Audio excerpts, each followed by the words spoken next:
and you're welcome to Global Business Insights, where we dive into latest headlines and data relevant to the business world.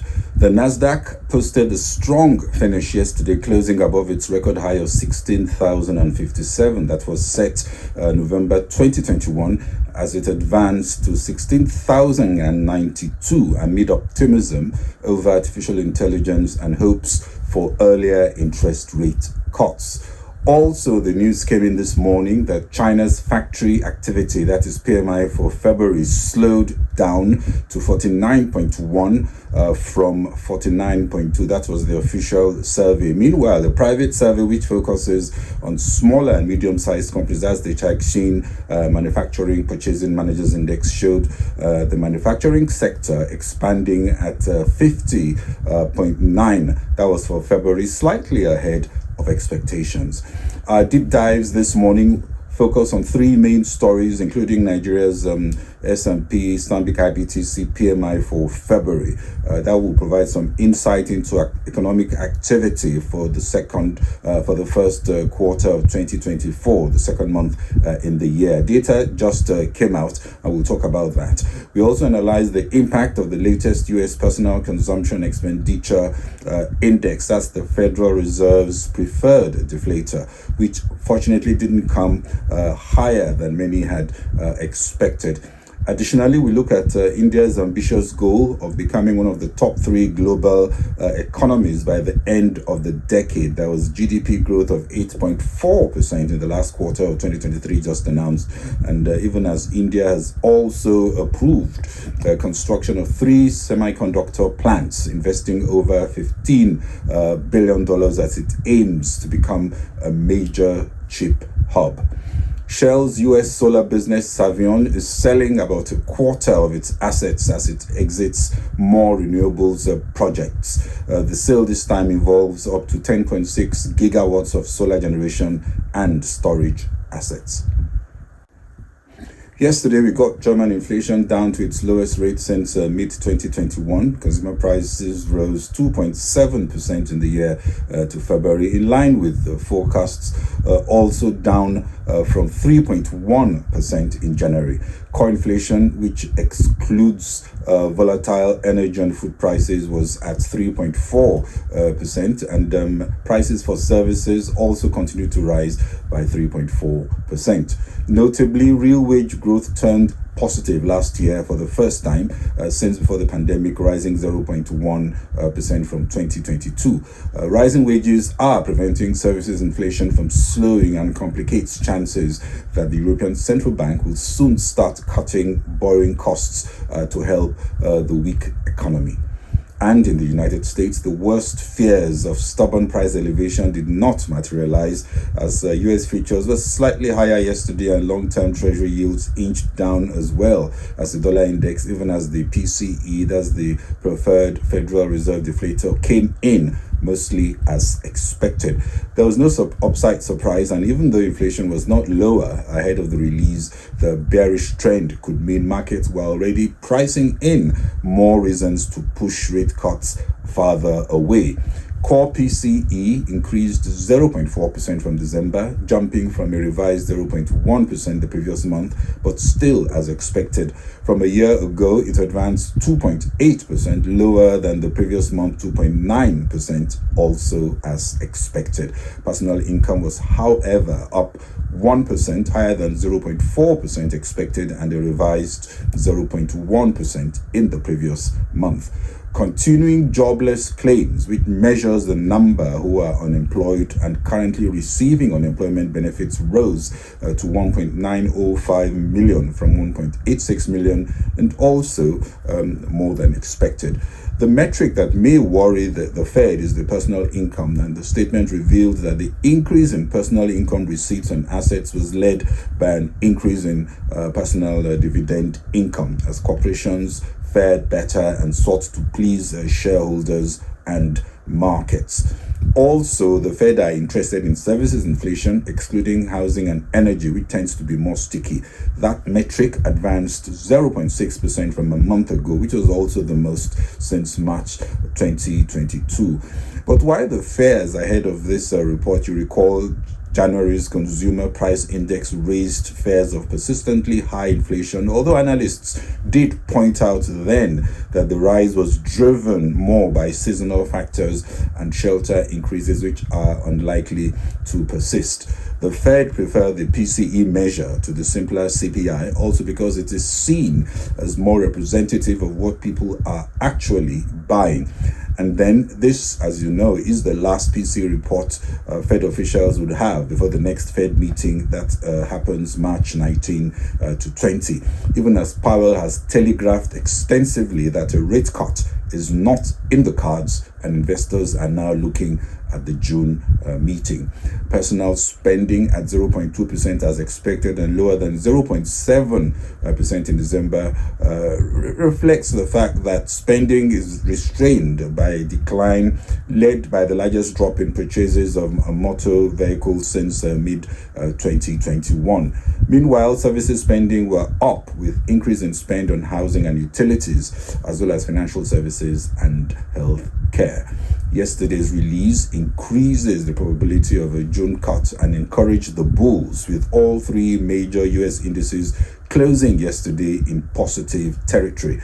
The small caps Russell 2000, which opened down 0.77%, also closed up 0.7%. The risk-on mood took Bitcoin even higher, up about 5% at open, although it gave up most of these gains by the time markets closed. Nigerian authorities are cracking down on crypto operators as the Anti-Corruption Bureau detained two Binance Holdings executives days after the central bank governor said that the nation may be losing out on taxes and FX speculation by crypto exchanges. The governor, in his press conference after the Monetary Policy Committee decision, hinted that Binance handled $26 billion of transactions that were opaque to the Apex Bank. Binance also recently agreed to pay $4 billion in a plea deal in a Seattle court last week. That was after founder Changpeng Zhao pleaded guilty to anti-money laundering and sanctions charges, admitting they also allowed transactions with Hamas and other terrorist groups on the exchange. The Nigerian Communications Commission, NCC, late on Wednesday ordered telecoms companies to restrict access to the websites of companies like Binance, Coinbase, and Kraken, marking a U-turn on the approach to cryptocurrencies in Nigeria, initially seen as part of market-friendly reforms by the new government to attract overseas investments. Analysts are concerned that blaming parallel market operators is a distraction that could worsen the spiral in an economy weighed by unaddressed corruption, fiscal excess, and liquidity leakages that continue to distort market pricing for foreign currencies. And just out, we got Nigeria's Purchasing Managers Index showing a sharp decline as price pressures intensified in February. Described as unprecedented, we saw both input costs and output prices increasing at the sharpest rates on record, and rising prices, of course, impacting demand. As a result, the rates of expansion in output and new orders slowed sharply over the month, while employment decreased for the first time in 10 months. Meanwhile, business confidence also dropped to the lowest on record. The headline composite PMI dropped in February to 51.0 from 54.5 in January, remaining above the 50.0 no change mark for the third month running, but only just. The report commented that price pressures remain biased to the upside in the first half of the year, and tight monetary conditions could continue to constrain business investments, adding that interest rate sensitive sectors like manufacturing, construction, real estate, and trade are likely to see moderation in growth levels relative to the prior year. The projection of Stanbic IBTC Research is now that the Nigerian economy will grow by 2.9% in 2024, well below the 3.38% projected by the central bank and the 3.88% projected by the government, also lower than IMF's projection of 3%. What is clear is that we will see a dip in the first half of the year in GDP for Nigeria before hopefully an improvement in the final quarter. According to a government statement, India has approved 3 chip plants, investing over $15 billion as it aims to be a major chips hub.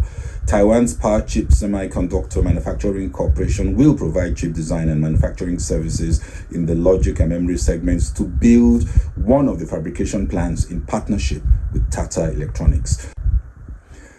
All this is as India announced its gross domestic product surging 8.4% in the last quarter of 2023, the strongest growth since the second quarter of 2022, better than an upwardly revised 8.1% in Q3 and smashing forecasts of 6.6%.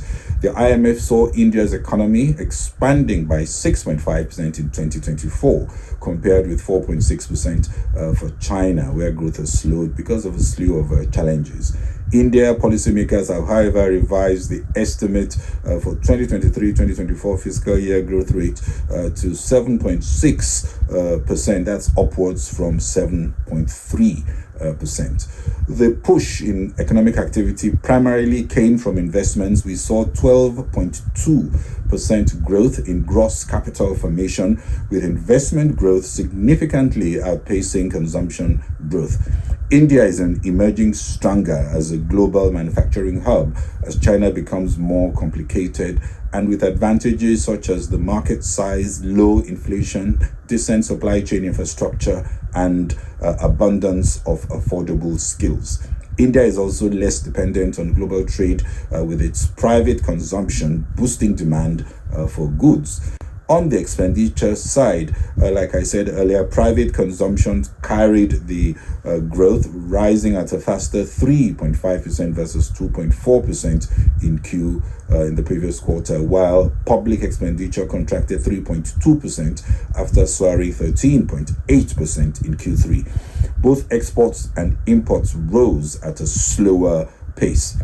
In 2014, India was 10th on the GDP league, and analysts are now seeing India aspiring to be the 3rd largest economy by 2029, overtaking Germany and Japan.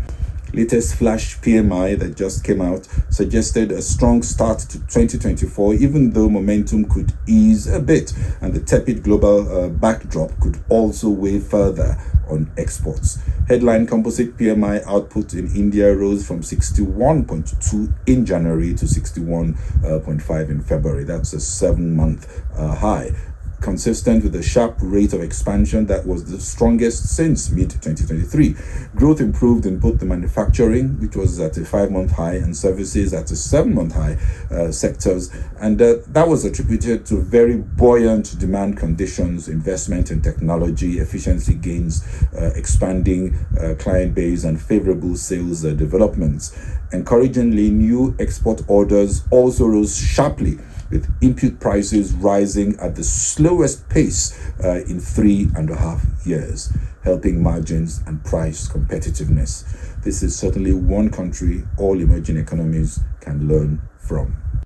China's official manufacturing purchasing managers index stood at 49.1 for February, down from a reading of 49.2 in January, in line with analyst forecasts. It was also the 5th straight month of a slow down. This is as Beijing is set to open the annual meeting of its parliament, that's the National People's Congress, next week, where it should announce targets for economic growth and possibly plans for fiscal stimulus. In Asia Pacific, Japan's Nikkei 225 closed at a fresh record high on Friday, just short of the 40,000 level, while Chinese markets also rose on the back of fresh manufacturing data from the mainland. Well, that's it from me on Global Business Insights. If you enjoyed the program, please share and kindly follow on Facebook and LinkedIn, subscribe on YouTube and X. Thank you very much for watching. This is Bode Oshosami. Bye-bye.